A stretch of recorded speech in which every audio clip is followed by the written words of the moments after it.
మనం అనంతపురం నగరంలో చూసుకుంటే టీడీపీ నాయకులు కూటమి ప్రభుత్వం ఏర్పాటైనాక ఈ 8 నెలల్లో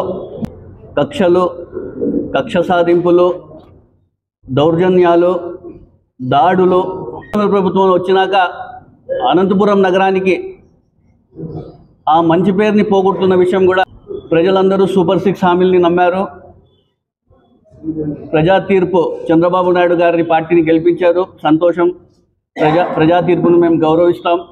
శాసనసభ్యులైనటువంటి దగ్గుబాటి ప్రసాద్ గారిని కూడా గెలిపించడం జరిగింది. సంతోషం. వాళ్ళు ఇచ్చిన హామీలు నెరవేర్చకోకుండా కక్ష సాధింపులు, దాడులు, దౌర్జన్యాలు, మామూలు వసూళ్ళు, భూ కబ్జాలు, సెటిల్మెంట్స్తో ఈరోజు ఏ విధంగా అనంతపురం నగరాన్ని ముందుకు తీసుకెళ్తున్న విషయం కూడా సోషల్ మీడియా ద్వారా కానివ్వండి, పత్రికల్లో కానివ్వండి, టీవీలలో అన్నీ వచ్చిన విషయాలనే నేను మీ ముందుకు పెడుతున్నాను. గతంలో మనం ఎప్పుడు చూడలే అనంతపురం నగరాన్ని ఈ విధంగా వీళ్ళు భ్రష్టు పట్టిస్తున్నారు. ఈరోజు కూటమి ప్రభుత్వం వచ్చి అనంతపురం నగరాన్ని ఎంత బాగుండేది, ఈరోజు చూస్తే పోలీస్ వ్యవస్థ అనేది జిల్లా కేంద్రంగా ఉన్న ఇది అనంతపురం హెడ్ క్వార్టర్స్గా ఉన్నట్టు అనంతపురం జిల్లా పోలీస్ వ్యవస్థ. ఇక్కడ ఎస్పీ గారు ఉంటారు, డిఐజీ గారు ఉంటారు, డిఎస్పీ ఉంటారు, సిఐలు ఉంటారు, కలెక్టర్ గారు ఉంటారు, అధికారులు ఉంటారు.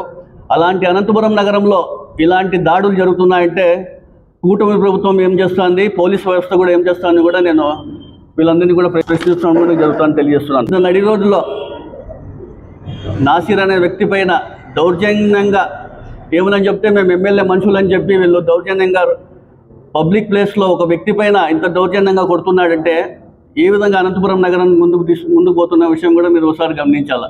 ఒక పోలీస్ కానిస్టేబుల్ సాఫ్ట్వేర్ ఉద్యోగి పైన ఓల్టంలో చేసిన దాడి కావచ్చు, అదేవిధంగా 15 రోజుల ముందు టవర్ క్లాక్ దగ్గర ట్రాఫిక్ పోలీస్ యువకుల పైన చేసిన దాడి కావచ్చు, అదేవిధంగా ఫోర్ట్ టౌన్ పోలీస్ స్టేషన్లో లాయర్ శేషాద్రి పైన గట్టిగా మాట్లాడి ఆయన అనుమానాస్పదలో మృతి చెందడం కావచ్చు, అనేక అంశాలు ఈ మధ్యకాలంలో మనం అనంతపురం నగరంలో చూస్తున్నాం.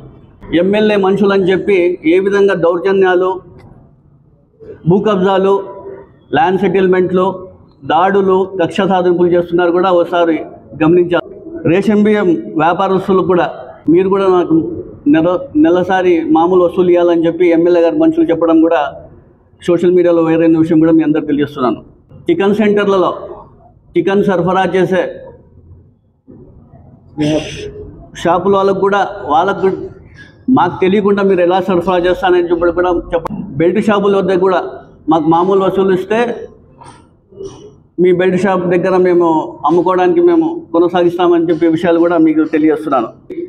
కాంట్రాక్టర్లు ఎందుకు పనులు చేయడం లేదు మీరు అని చెప్తే ఎమ్మెల్యే మనుషులే మాకు కమిషన్లు అడుగుతున్నారు, మాకు ఇంత ఇవ్వండి అని చెప్పడంతో ఒక కాంట్రాక్టరే చంద్రబాబు నాయుడు గారికి లేఖ రాసిన విషయం కూడా మీకు తెలియదని కూడా మీ అందరూ తెలియజేస్తున్నాను.